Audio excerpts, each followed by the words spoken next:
ہمارے سینئر صحافی دوست نصراللہ ملک صاحب بھی ہمیں ذرا گائیڈ کریں گے۔ ملک صاحب آپ کا بہت شکریہ۔ میں آپ سے بات شروع کرتا ہوں اور پھر دوسرے دوستوں کی طرف جاتا ہوں۔ یہ فرمائیے کہ بڑے بڑے اشتہار بھی لگے تھے اور ایک عوام کو یہ بھی کہا گیا تھا کہ میاں صاحب جو ہیں وہ آ کے اس کرائسس سے نکالیں گے، اور سیکنڈلی جو پچھلی 16 ماہ کی حکومت تھی اس پر تو خود مسلم لیگ نون کے لوگ جو ہیں وہ بڑے معترض تھے اور اسے ایک وجہ بتا رہے تھے، جو الیکشن میں جو سینیریو بنا آپ کے سامنے ہی ہے۔ تو پھر یہ فیصلہ آپ کو کیسا لگتا ہے، کیوں ہوا، اور کیا میاں صاحب جو ہے اب جو ہے وہ ذرا پس منظر میں رہیں گے اور محترمہ مریم صاحبہ کو ہی یعنی ایک لانچ یا آگے وہ ایئر اپیرنٹ وہی ہوں گی؟ جناب نصراللہ ملک صاحب۔ شکریہ قاری صاحب۔ دیکھیں، بنیادی بات تو یہ ہے کہ میاں نواز شریف پچھلے کافی عرصے سے اس بات کی کوشش کر رہے تھے کہ مریم نواز شریف جو ہے وہ پارٹی کے اندر اور اگر حکومت سازی کا کوئی موقع ملتا ہے تو اس میں اپنا ایک کردار ادا کریں، اور اسی لیے انہوں نے پہلے ہی جو ہے جلسوں میں ان کو ساتھ رکھا، پھر اس کے بعد اپنے بعد تقاریر کروانی ان سے شروع کی۔ لیکن جہاں تک یہ ہے کہ میاں نواز شریف وزیر اعظم کے امیدوار بن کر آئے، لیکن پھر فیصلہ یہ کیا گیا کہ شہباز شریف صاحب حکومت کو لیڈ کریں گے، تو میرا خیال ہے مسلم لیگ نواز یہ سوچ رہی تھی کہ جو نشستیں وہ جیتنے میں کامیاب ہوگی اس سے وہ آسانی کے ساتھ مل کر حکومت بنا لیں گے، اور انہیں شاید پیپلز پارٹی کی بھی ضرورت نہیں پڑے گی۔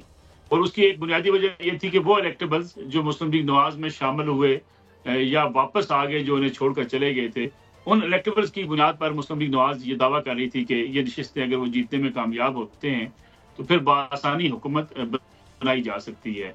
اب مشکل یہ تھی کہ اس صورتحال میں جب انہیں پیپلز پارٹی کے ساتھ جانا ہے، پیپلز پارٹی کے ساتھ پاور شیئرنگ کرنی ہے، اور پاور شیئرنگ میں بھی انہیں صدارت جو ہے وہ پیپلز پارٹی کو دینی ہے، اسی طریقے سے گورنرز کی ڈیمانڈ کی جا رہی تھی۔ تو میاں نواز شریف نے یہ سمجھا کہ اگر پنجاب مریم نواز کو مل جاتا ہے اور مریم نواز پنجاب کی وزیر بن جاتی ہیں تو انہیں پھر شہباز شریف صاحب کو وفاق میں بھیج دینا چاہیے۔ یہ کہنا کہ میاں نواز شریف سیاسی میدان سے پیچھے ہٹ جائیں گے مجھے لگتا نہیں ہے، کیونکہ ان کی حتی الامکان کوشش ہے کہ پنجاب میں وہ کم بیک کریں، پنجاب میں اپنے ووٹرز کو دوبارہ سے اٹریکٹ کیا جائے، اور مریم نواز کی صورت میں ڈیولپمنٹ کا یا ایڈمنسٹریٹولی ایسے فیصلے کیے جائیں جس کی بنیاد پر مریم نواز اگلے الیکشن کے لیے ایک قومی سطح کی پوزیشن کے حوالے سے کمپیٹ کر سکیں۔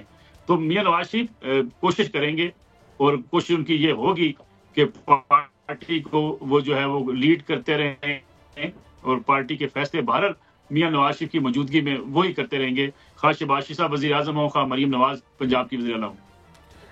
میں آؤں گا رانا احسان افضل خان صاحب، تھینک یو ویری مچ، ایک دفعہ پھر آپ کا شکریہ۔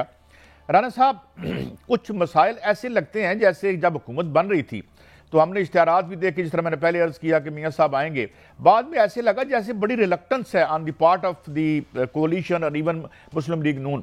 کیا اس کی وجہ یہ ہے کہ جو آپ وعدے کیے گئے تھے خاص طور پر بجلی کی قیمتوں کے حوالے سے 300 بجلی کم کر دیں گے، اور انہوں نے بھی تو پیپلز پارٹی تو خاموشی سے اس کے پاس تو بہانہ آیا کہ جی ہم تو بالکل یہ بس گورنمنٹ کا حصہ نہیں ہے، ہم کیبنٹ کا حصہ نہیں ہے۔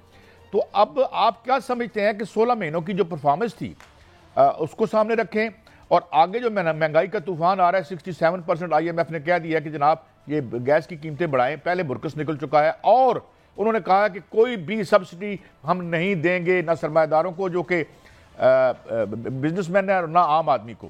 تو آپ کیسے دیکھ رہے ہیں یہ آنے والی جو حکومت ہے کس طرح مختلف ہوگی ان 16 مہینوں سے، یا یہ بھی کہیں خدا نہ خواستہ کوئی پولیٹیکل ڈیمیج تو نہیں کرے گی پارٹی کو؟ جناب رانا احسان صاحب۔ بسم اللہ الرحمن الرحیم۔ دیکھیں، سب سے پہلے ہمیں اس چیز کی کلیئرٹی ہونی چاہیے کہ یہ پی ایم ایل این کی حکومت نہیں ہے وفاق کے اندر، ہم کولیشن پارٹنرز ہیں، ہم لیڈ کر رہے ہیں۔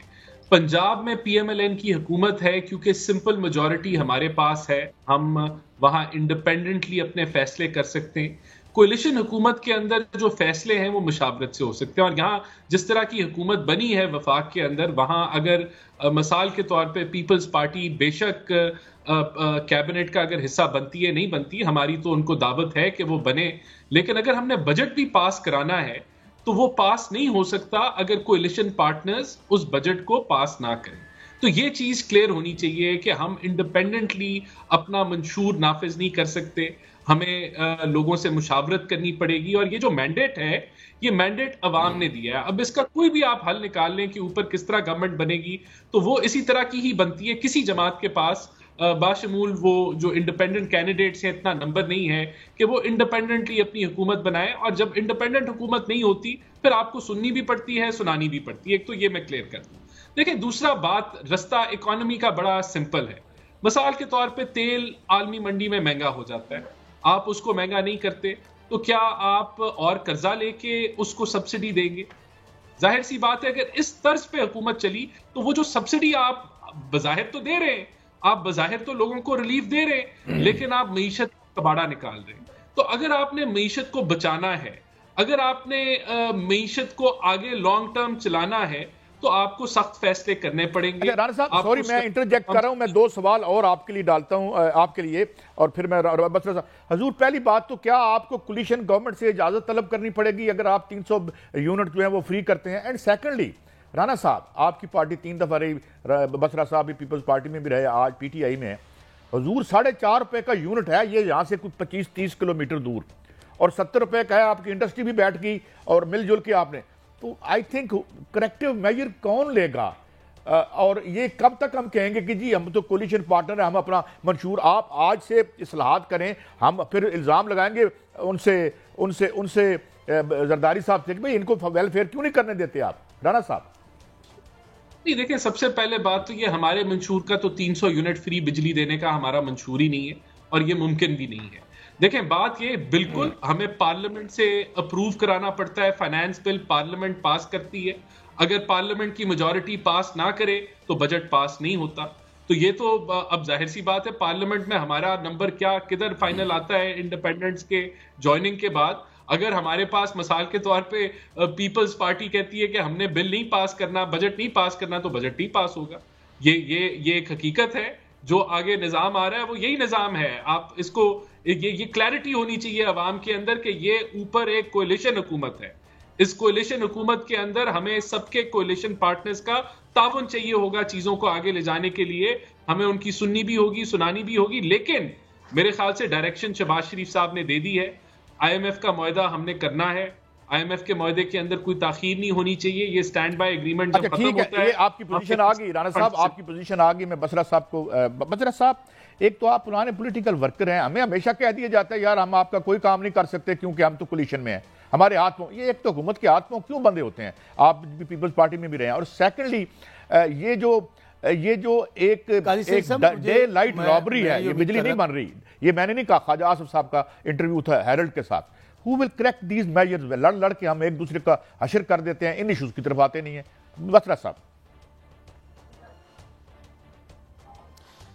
قاضی صاحب مجھے امید تھی کہ آپ جو پاکستان کی تاریخ کا سب سے متنازع فراڈ جھرلو الیکشن ہے اس سے سٹارٹ کریں گے. چلیں ہم پہلے اس سے سٹارٹ کر لیتے ہیں. قاضی صاحب آپ اس میں بھی بات کریں، یہ جو بڑے دنوں سے کر رہے ہیں ہم جو جس ٹولے کی آپ بات کر رہے ہیں قاضی صاحب، یہ جو جس ٹولے کی آپ بات کر رہے ہیں نا، لوٹو اور پھٹو، ان کے کوئی سٹیکس پاکستان میں نہیں ہیں. ان کی اولادیں باہر ہیں، کاروبار باہر ہے، لوٹ کا مال باہر ہے، ٹیٹیاں باہر ہیں. انہوں نے جو کچھ منی لانڈرنگ، یہ ایک بنچ آف کرمنلز ہے. یہ وہی برنچ آف کرمنلز ہے جو 4 دفعہ پہلے وزیر اعظم رہے، 4 دفعہ وزیر اعلیٰ رہے. آج ان کی ترجیحات کیا ہیں؟ یہ ہے وہ مال غنیمت، جب ڈاکہ مارتے ہیں نا تو مال غنیمت تقسیم کرتے ہیں، اور مال غنیمت میں کہتے ہیں کہ یار یہ حصہ میرا ہے، یہ حصہ میرا ہے، یہ حصہ میرا ہے. یہ ترجیحات ہے. ترجیحات کیا ہے؟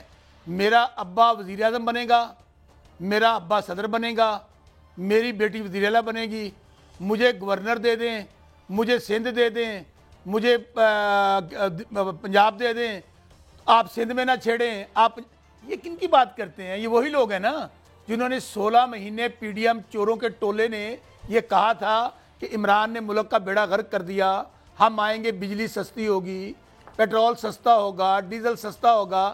رانا احسان میرے بھائی ہیں، وہ کسیانی بلی نہ ہنس رہے ہیں، مجھے پتہ ہے اس بات کا وہ جواب نہیں دے پائیں گے بیچارے. گزارش یہ ہے کہ ورکروں کے پاس ڈیفینڈ کرنے کی بات ہی نہیں ہے.